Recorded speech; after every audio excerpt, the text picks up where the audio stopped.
just put that there and just see? It's a lot better to put that there than my face. Take the glass out using that. We just got gloves to protect our hands. And that one, this is called our key, door ram. When we breach the door, you hold onto that and ram the door and in you go. And this little device here is a camera. The camera's on the end and then I can see it here. So if someone's hiding in an attic, I can put it up in the attic and I can look around to see if they're up in the attic. We have to bring them to the station. This is where we'll bring them. Okay, once you're inside here, the doors will close behind us. Okay, now everything's secure. Everything's on. Everything, including this door, is all released by our dispatch. They have control of all these doors, so they lock everything down for us. It gives the person their rights. Okay, they'll have a seat on that bench, that black bench there when you come in. And there'll be a duty sergeant, usually our staff sergeant. They're asking them all the important questions, everything from if they understand why they're under arrest to their lawyers, anything like strings. It's all for safety reasons. All their money, everything. The only thing really left when they get put into the cells are their shirts and their pants. You'll probably notice on this door that there's a ton of writing. As well as in the walls. You guys can inspect the walls. Some people think it's a privilege to be in here maybe, but can anybody guess how they write their names if we take everything from them? Fingernails? Some of it could be fingernails. Buttons on their jeans? Buttons on their jeans and their zippers. They'll break it off to carve their names into the paint. Oh, it's comfortable. Huh?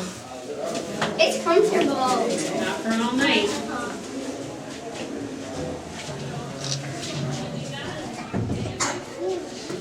Okay, if every investigation, for instance, maybe a homicide, certain detectives will have access to this room. Not everybody will have access to it, and that's where they'll have the briefings and get everybody up to date on the different investigation that's going on. In there, they have the computers for the interview room.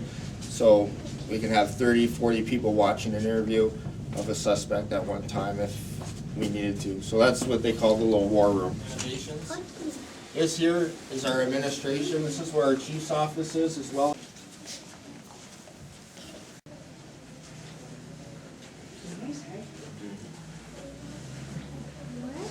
I told you before we had the war room where our detectives can watch their interviews being conducted. This little office here, you'll see there's a monitor where if I'm interviewing a suspect, I can have another officer sitting at the chair listening to the interview, taking notes for me, and I could talk to him one-on-one and say, listen, did I miss anything? So usually there's about 2 people to every interview we do. These interview rooms are soundproof, and I'll let you open the door and you can see how heavy the doors are. They're lined with lead, stuff like that. People surprised and everything. This little device here allows us to call Wallsburg, Ridgetown, Townsville, and Tilbury, and we can all talk as one. So we'll call Wallsburg, and the guys at Wallsburg will be in the station. We can have one-to-one chat. It's all open. It's very effective. It allows for the Wallsburg guys to communicate with us, saying, you know what, I'm looking for this guy who lives in Chatham. Do you mind having a word with him? And it goes the other way as well. Back here, see? That's his favorite spot right there. What do you feed him? He's high protein dog food because he's full of energy all the time. He's always active, always running. So he has to have our specially made dog food.